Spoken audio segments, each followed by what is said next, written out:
Halo semua, berjumpa lagi bersama Kak Widiana dari Program Studi Pendidikan Biologi Universitas Pendidikan Ganesha. Nah, pada kali ini kakak akan kembali membawakan video pembelajaran biologi, terutamanya untuk kelas 11. Nah, sebelum kita memulai, pernahkah kalian berpikir bagaimana sih makanan yang kita makan bisa menjadi nutrisi bagi tubuh kita? Bagaimana ya? Jadi, sebelum makanan diubah menjadi nutrisi oleh tubuh kita, makanan tersebut akan melewati suatu sistem organ yang kita sebut dengan sistem pencernaan atau sistem digestifus. Sistem ini merupakan serangkaian jaringan organ yang berfungsi untuk mencerna makanan. Tujuan dari pencernaan ini yaitu untuk mengubah ukuran molekul makanan menjadi lebih kecil atau halus. Nah, sebelum kita lebih lanjut, silakan siapkan alat tulis kalian untuk mencatat poin-poin penting dalam video ini, dan dalam beberapa part video ini akan ada beberapa soal yang harus kalian jawab sebelum melanjutkan video pembelajaran ini. Nah, mari kita lanjutkan pembahasan kita tentang sistem pencernaan makanan. Nah, adapun materi yang akan kita bahas pada video kali ini, yang pertama itu ada sumber bahan makanan, yang kedua itu ada organ pencernaan pada manusia, yang ketiga itu ada gangguan atau kelainan pada organ pencernaan manusia, dan yang terakhir ada organ pencernaan pada hewan ruminansia. Pembahasan kita yang pertama yaitu sumber atau zat-zat pada makanan. Sumber atau zat-zat pada makanan dibagi menjadi dua, yaitu ada sumber makro dan sumber mikro. Sumber makro yaitu terdiri dari karbohidrat, lemak, dan juga protein, sedangkan sumber mikro yaitu berasal dari vitamin dan juga mineral. Kita mulai dari zat makanan yang pertama, yaitu ada karbohidrat. Karbohidrat ini merupakan zat mikro yang dibutuhkan oleh tubuh, yang terdiri atas unsur karbon, hidrogen, dan juga oksigen dengan perbandingan 1 atom karbon, 2 atom hidrogen, dan 1 atom oksigen. Dilihat dari jumlah penyusunnya, karbohidrat ini dapat dibagi menjadi 3 golongan, yaitu ada monosakarida, disakarida, dan polisakarida. Karbohidrat ini memiliki beberapa fungsi. Yang pertama yaitu sebagai sumber energi, di mana 1 gram karbohidrat akan menghasilkan 4,1 kalori. Yang kedua yaitu mengatur proses metabolisme, menjaga keseimbangan asam dan basa, membantu penyerapan kalsium, mencegah terjadinya konstipasi, serta sebagai bahan pembentuk struktur sel, jaringan, dan organ tubuh. Bahan makanan yang mengandung karbohidrat antara lain seperti makanan pokok, yaitu ada jagung, gandum, padi, kedelai pohon, kentang, dan sagu.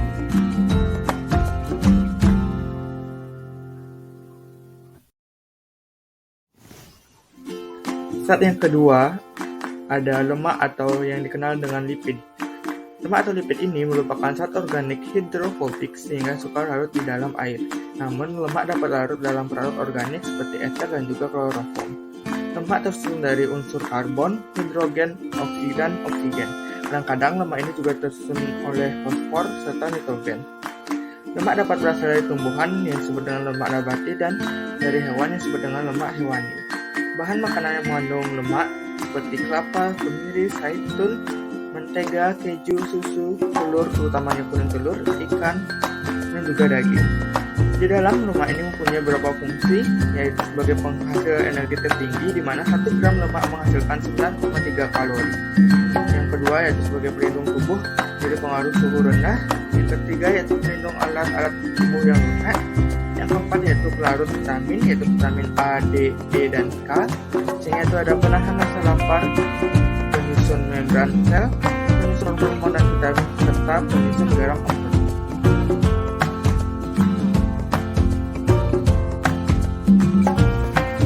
Zat makanan selanjutnya yaitu ada protein. Protein merupakan senyawa organik kompleks dengan berat molekul yang tinggi. Protein mengandung molekul karbon, hidrogen, oksigen, nitrogen, dan kadang mengandung sulfur serta fosfor. Protein terbentuk dari asam amino yang membentuk rantai panjang atau dikenal dengan polipeptida. Berdasarkan sumbernya, protein dibedakan menjadi protein nabati dan juga protein hewani. Protein nabati diperoleh dari kacang-kacangan dan sayuran, sedangkan protein hewani diperoleh dari daging, ikan, susu, dan telur. Fungsi protein bagi tubuh adalah sebagai zat pembangun dan pelindung tubuh, menggantikan sel-sel tubuh yang rusak, menyediakan energi, di mana 1 gram protein dapat menghasilkan energi 4,1 kalori, menyeimbangkan cairan dalam tubuh atau homeostatis, mensintesis substansi-substansi penting sebagai biokatalisator, serta berperan sebagai sistem buffer atau penjaga pH yang efektif. Diferensiasi protein dapat menyebabkan penyakit kwashiorkor dan malamus.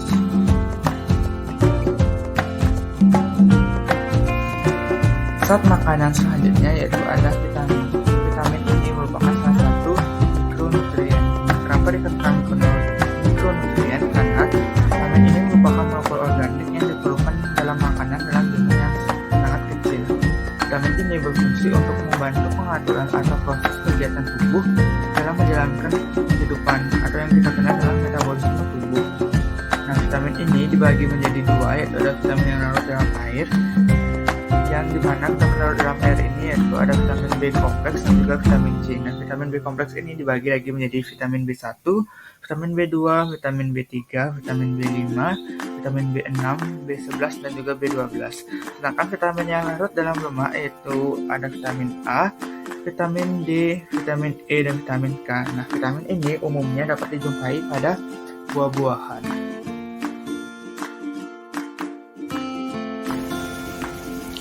Zat makanan yang terakhir yaitu ada mineral. Mineral merupakan zat mikro yang dibutuhkan dalam tubuh. Mineral ini merupakan substansi anorganik yang bisa ditemukan dalam bentuk ion. Mineral dibagi menjadi 2 golongan yaitu unsur makro atau makroelemen dan unsur mikro atau mikroelemen. Unsur makro yaitu unsur-unsur yang diperlukan oleh tubuh dalam jumlah yang banyak, misalnya natrium, kalium, kalsium, fosfor, magnesium, dan belerang. Sedangkan unsur mikro adalah unsur-unsur yang diperlukan dalam tubuh dengan jumlah yang sedikit, misalnya ada mangan, seng, tembaga, dan koper. Nah, fungsi dari mineral ini bersama dengan vitamin yaitu membantu metabolisme tubuh. Nah, mineral ini umumnya ditemukan pada sayur-sayuran. Sebelum kita melanjutkan ke materi selanjutnya, mari kita jawab pertanyaan berikut. Setelah kita mengetahui zat makanan yang dicerna oleh tubuh kita, mari kita lanjutkan ke proses pencernaan makanan.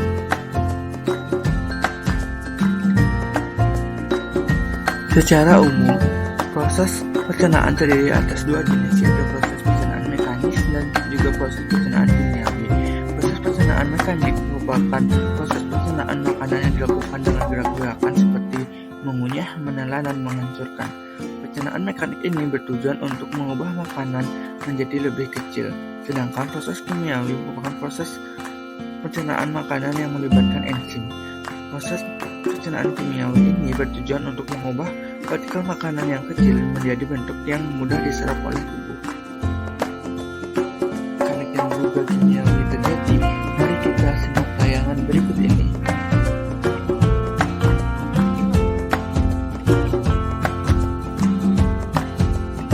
Organ pencernaan terdiri dari kelenjar pencernaan dan juga saluran.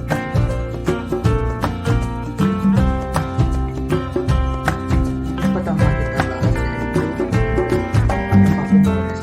Mulut terdapat lidah dan juga 32 gigi, dan itu juga mengandung kelenjar limfa atau kelenjar air.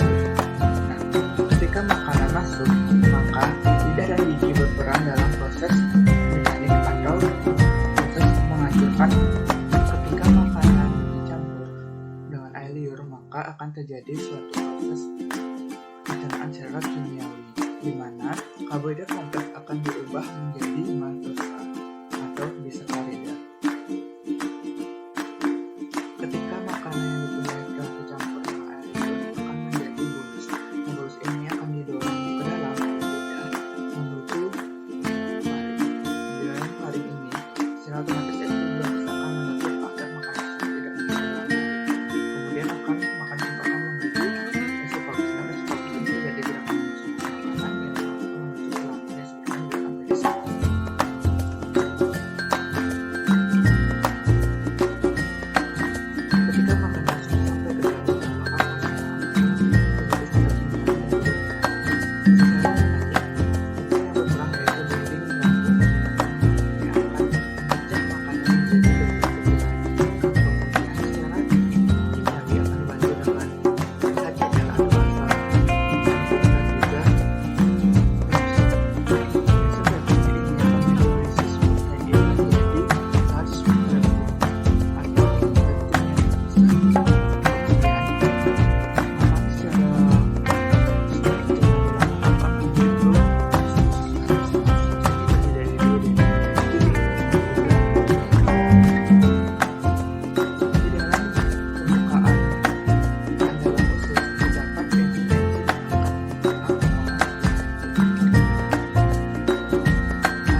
yang berfungsi untuk mengemulsikan lemak. Nah, pankreas akan memproduksi dan mengeluarkan getah pankreas yang menetralkan asam lambung dan mencerna dengan menggunakan enzim amilase, lipase, dan juga protease. Amilase akan memecah karbohidrat kompleks untuk menjadi makronutrien yang sebelumnya tidak tercerna sebagai makanan di dalam tubuh. Kemudian lipase akan memecah lemak menjadi asam lemak dan monofisinol. Misalnya protease akan memecah peptida menjadi asam amino dan peptida yang kecil. Senyawa-senyawa yang sangat kecil ini tidak akan membuat pencernaan yang lebih lanjut lagi, di mana pencernaan senyawa ini sudah dipecah menjadi senyawa-senyawa yang sederhana yang sulit dilakukan, di mana seperti glukosa sudah dipecah menjadi monosakarida, selanjutnya ada protein yang dipecah sudah menjadi asam amino dan juga peptida yang kecil. Kemudian zat makanan ini akan diserap oleh villi, di mana dalam villi ini terdapat pembuluh darah yang akan mengantarkan zat makanan ini ke seluruh sel untuk menjalankan metabolisme sel. Sisa-sisa makanan yang tidak dicerna akan menuju ke usus besar. Di dalam usus besar ini terdapat penyerapan air. Kemudian di dalam usus besar ini juga terdapat berbagai macam bakteri yang akan membusukkan makanan. Nah, makanan yang sudah dibusukkan tersebut akan dikeluarkan melalui anus dengan proses yang disebut dengan defikasi, atau kita kenal dengan istilah buang air besar.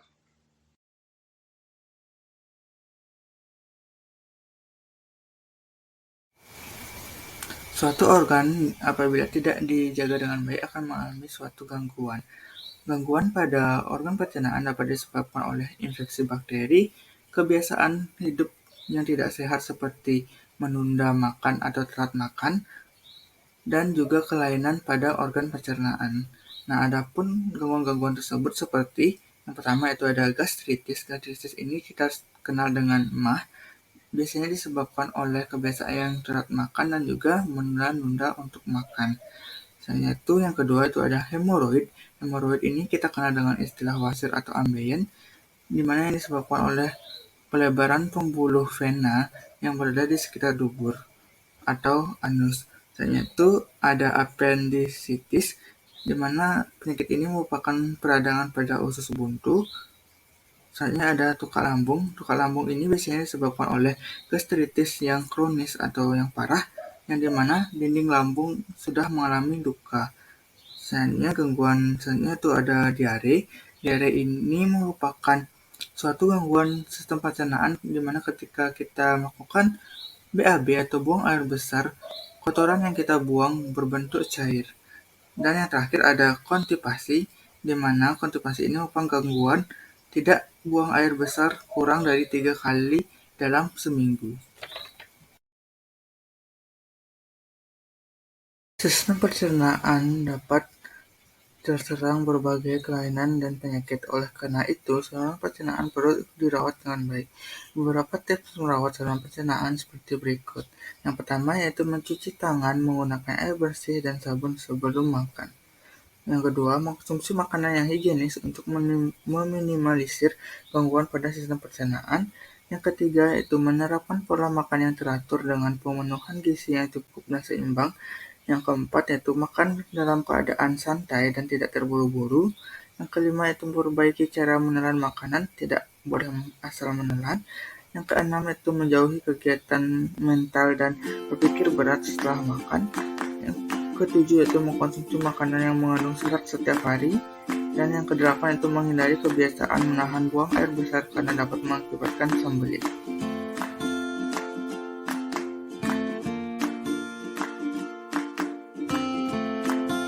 Nah, sebelum kita melanjutkan materi selanjutnya, jawablah pertanyaan berikut ini. Mari kita lanjutkan materi yaitu sistem pencernaan pada hewan ruminansia.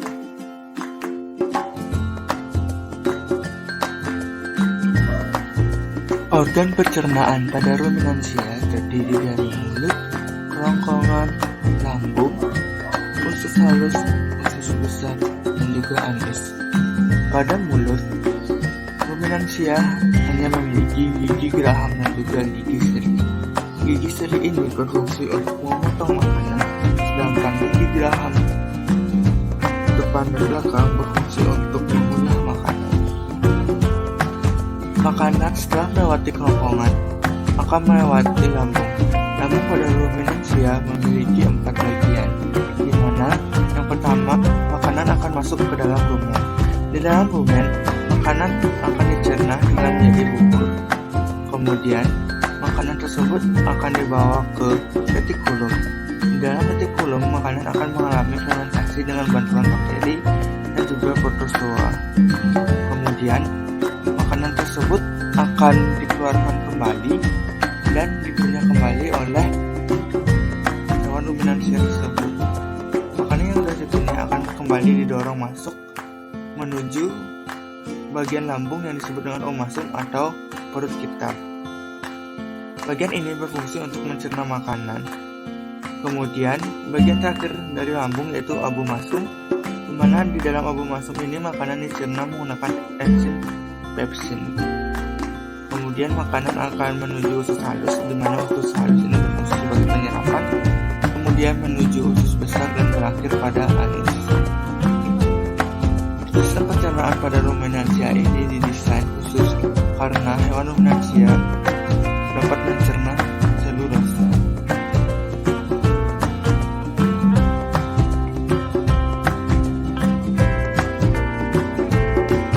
Jawablah pertanyaan-pertanyaan berikut.